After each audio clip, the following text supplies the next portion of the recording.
Hello everyone. Class 5 lesson number 14 reducing pollution. Reducing means कम करना. Pollution को कम करना. Pollution क्या होता है?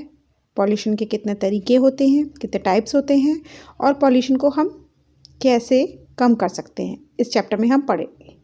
तो before starting the chapter we should know what is pollution. Pollution होता क्या है? पॉल्यूशन होता है the mixing of harmful substances in the atmosphere, whether air, whether water और वेदर थ्रू साउंड्स. जब भी नेचुरल एनवायरनमेंट में हार्मफुल पार्टिकल्स मिक्स हो जाते हैं तो वो पॉल्यूट हो जाता है, और जो हार्मफुल पार्टिकल्स एनवायरनमेंट को पॉल्यूट करते हैं वो कहलाते हैं पॉल्यूटेंट्स.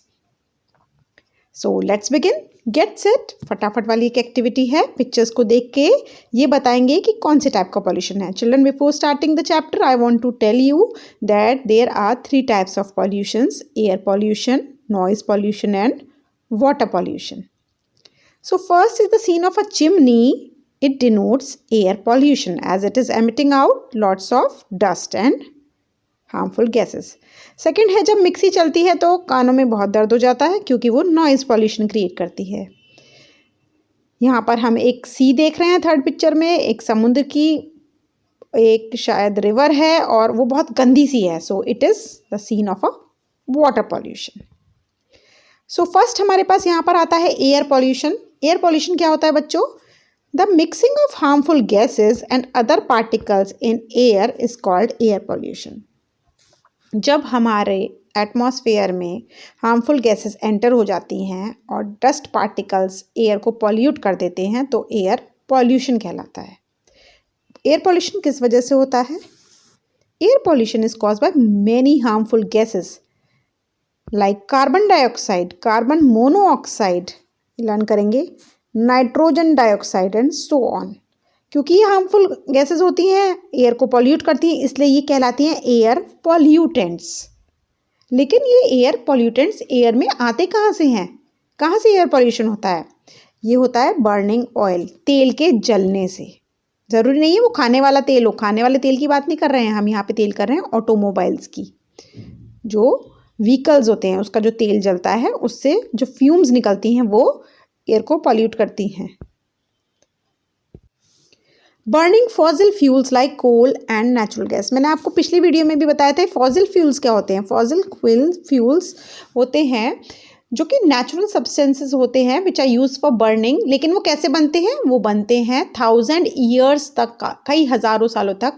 जब कोई डेड एनिमल्स, प्लांट्स की बॉडी पड़ी रहती है तो वो फॉसिल फ्यूल बन जाती है. उससे जो तेल एक्सट्रैक्ट होता है वो ही हम, जैसे कि कोल, कोयला, नेचुरल गैस, सीएनजी, एलपीजी, ये सब जो गैसेस हैं ये जब बर्न होती हैं तो इनसे एयर पॉल्यूशन होता है.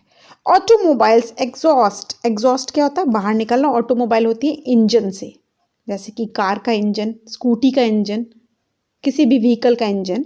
उसके बाहर आप देखते हो ना कितनी सारी गंदी गंदी हवाएं निकलती हैं तो उससे एयर पॉल्यूट हो जाती है. एयर कंडीशन, एसी तो हम चला लेते हैं, बहुत ठंडी हवा लगती है, मज़ा आता है. लेकिन एयर कंडीशन से जो हवाएं निकलती हैं वो बहुत ज़्यादा हार्मफुल होती है. रेफ्रिजरेटर. नेक्स्ट है air pollution and environment. Air pollution का एनवायरनमेंट में क्या रोल होता है? Let's study this now. जैसा कि अभी हमने पढ़ा, कार्बन डाइऑक्साइड जो है वो एटमॉस्फेयर में प्रेजेंट होती है. वो जो है कार्बन डाइऑक्साइड वो सारी अर्थ की हीट को ट्रैप कर लेती है अपने अंदर, जिससे क्या होता है? Green house effect. लेकिन जब कार्बन डाइऑक्साइड बहुत ज़्यादा बढ़ जाती है, और वो कैसे बढ़ती है? वो बढ़ती है एयर पॉल्यूशन की वजह से. तो अर्थ का टेम्परेचर है वो बढ़ता जाता है. गर्मियों में बहुत ज़्यादा गर्मी हो जाती है ना, पॉल्यूशन ज़्यादा हो जाता है, गर्मी बहुत हो जाती है, तो उससे अर्थ का टेम्परेचर बढ़ जाता है. और अर्थ के टेम्परेचर बढ़ने से ग्लोबल वार्मिंग हो जाती है. Global warming has resulted. और ग्लोबल वार्मिंग से क्या होता है? ग्लोबल वार्मिंग से जो पोलर रीजन्स की आइस कैप्स हैं, जो बर्फीले पहाड़ हैं, उनकी बर्फ़ पिघलने लगती है. गर्मी ज़्यादा होगी तो बर्फ़ पिघलेगी ना, और बर्फ़ के पिघलने से वाटर लेवल समुद्र का बढ़ने लगता है. समुद्र और सागरों का वाटर लेवल बढ़ने लगता है. अब ये वाटर लेवल बढ़ेगा तो एक्वेटिक लाइफ हम में आ जाएगी और इसके साथ साथ बहुत सारे अदर्स डिस्टर्बेंसेस हो जाते हैं। Another major environmental impact of air pollution is acid rain। दूसरा एक बहुत खतरनाक इम्पैक्ट जो एयर पॉल्यूशन का होता है एसिड रेन। आपने एसिड रेन सुना? क्या होता है एसिड रेन? होता है जब बारिश होती है तो उसमें जो पॉइजनस केमिकल्स हैं वो मिक्स हो जाते हैं और वो जिस पे भी पड़ते हैं, अगर आप पे पड़ेंगे तो आपकी तबीयत खराब हो जाएगी, ठीक है, और अगर वो किसी बिल्डिंग पे पड़ते हैं तो उसका कलर खराब हो जाता है। तो it is harmful for both living and non living things as it corrodes everything, क्योंकि इससे सब चीज़ में जंग लग जाती है। आप देखिए जो ताजमहल है 7th wonder of the world, वो भी खराब होता जा रहा है because of acid rains and environmental effects. Air pollution also harms the plants. पौधों को भी बहुत ज़्यादा नुकसान पहुँचाता है एयर पॉल्यूशन, क्योंकि वो अपना खाना ढंग से नहीं बना पाते, क्योंकि एयर जो है वो सारी की सारी पॉल्यूटेड होती है। इससे उनकी ग्रोथ जो है वो कम हो जाती है,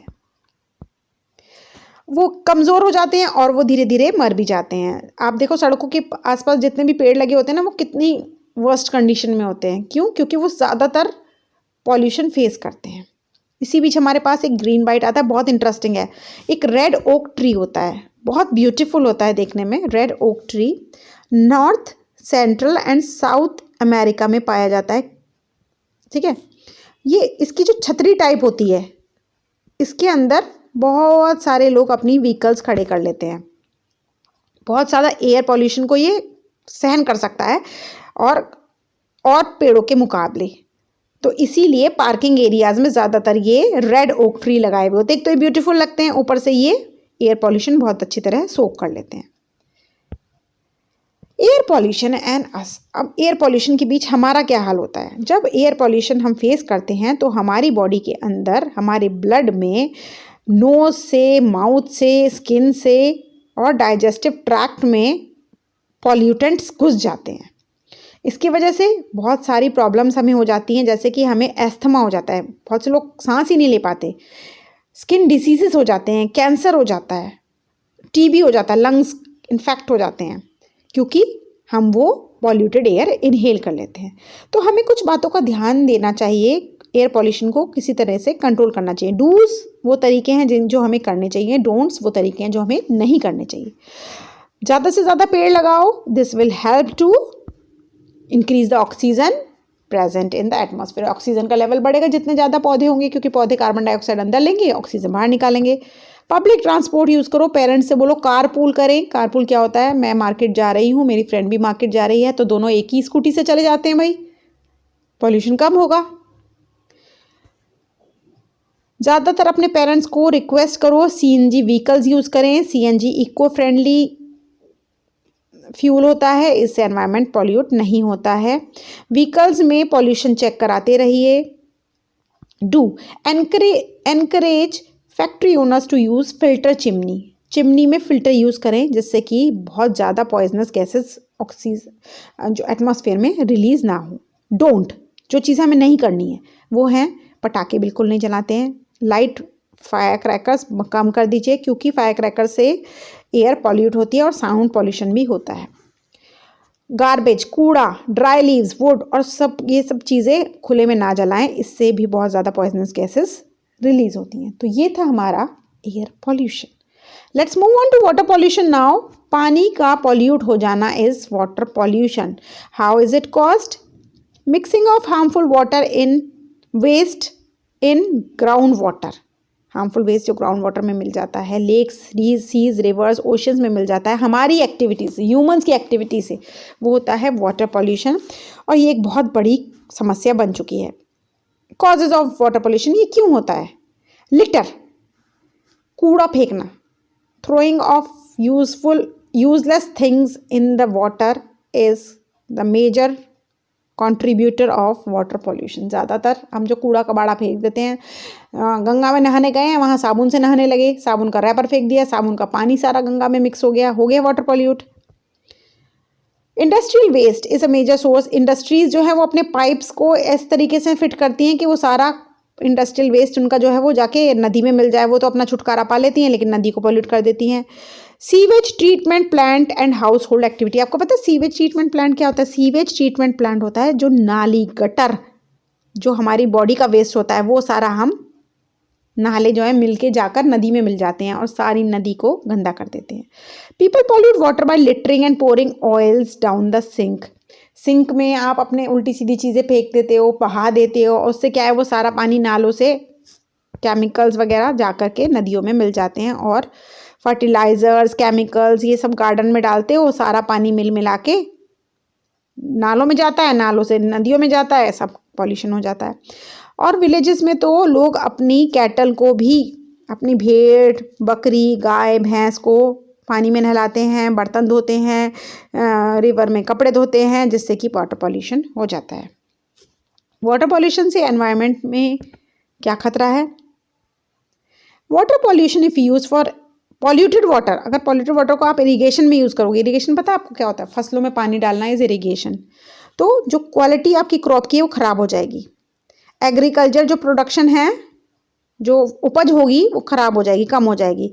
और पॉइजनल केमिकल जो फैक्ट्री से निकलते हैं उससे मैराइन लाइफ मीन्स समुद्र की और जो ओशियंस के अंदर जो एनिमल्स रहते हैं, वाटर एनिमल्स, उनकी लाइफ बर्बाद हो जाएगी। Plants fish living things in polluted water bodies die due to these chemicals. इन केमिकल से वो मर जाते हैं। If we eat such fish, अगर वो फिश हमने खा ली तो भैया हम भी गए। Water pollution and us, water pollution और हम, तो आपको सबको पता है वाटर हमारे लिए कितना इंपॉर्टेंट है, और वाटर पॉल्यूशन उतना ही हार्मफुल है। ड्रिंकिंग पॉल्यूटेड वाटर से आपको बहुत सारी डिसीज हो जाएंगे भैया, इन्हें लर्न करना है। जॉन्डिस हो जाएगा, डायरिया हो जाएगा, लूज मोशंस वॉमिटिंग हो जाएंगी, टाइफाइड हो जाएगा, लंग्स खराब हो जाएंगे। पॉल्यूटेड वाटर से ये तीनों बीमारियां होती हैं। वाटर को पॉल्यूट होने से रोकने के लिए हमें क्या करना है? अपना जो गार्बेज है उसे तमीज़ से ढंग से फेंको। ज़्यादातर वही पौधे लगाओ जो आप अपने गार्डन में जो लोकल पौधे होते हैं। फॉरेन वाले प्लांट नहीं लगाओ, क्योंकि ना तो वो आपके एनवायरनमेंट के सूट करेंगे और ना ही वो ज़्यादा पानी भी लेते हैं। फार्मर्स को बोलो कि ज़्यादा से ज़्यादा नेचुरल फर्टिलाइजर्स यूज़ करें, खाद यूज़ करें, कंपोस्ट और मैन्योर यूज़ करें। कंपोस्ट और मैन्योर जो काऊ डंग वगैरह की खाद होती है ना, वो बनाएं, जिससे कि जो सॉइल का मॉइस्चर है वो बना रहता है। डस्टबिन ज़्यादा से ज़्यादा यूज़ करो। Keeping beaches free from garbage, जब आप घूमने जाते हो कहीं गोवा हरिद्वार, तो इन जगहों पे गार्बेज ना फैलाओ और वाटर को क्लीन रखने का एक जिम्मा उठाओ। डोंट, क्या नहीं करना है? घर में सिंक में ये सारी चीज़ें बिल्कुल नहीं डालनी है। Paint, oil, cleaning liquid, nail polish, insecticide और हजार्डस केमिकल्स जो हैं वो हमें ड्रेन्स में, नालों में, सिंक में, टॉयलेट में नहीं डालने हैं, जिससे कि वाटर पॉल्यूट ना हो। ठीक है, आते हैं अब नॉइज़ पॉल्यूशन में। जब बहुत ज़्यादा नॉइज़ तेज़ हो जाती है और एटमॉस्फेयर में मिल जाती है तो वो साउंड नहीं रहती, वो नॉइज़ बन जाती है और वो कहलाती है साउंड पॉल्यूशन। और जो साउंड को मेजर करने की यूनिट होती है वो होती है डेसिबल, DECIBEL, डेसिबल। जैसे आपका वेट मेजर होता है किलो में, ऐसे ही साउंड किस में मेजर करते हैं? डेसिबल में। और जो भी साउंड 90 डेसिबल से ज़्यादा की होती है वो हमारे कानों के लिए हार्मफुल होती है, तो वो साउंड नहीं रहती, वो नॉइज़ बन जाती है, और नॉइज़ से बहुत बड़ी एनवायरमेंटल प्रॉब्लम्स हो जाती हैं। लोग बहरे भी हो जाते हैं, आपको पता है?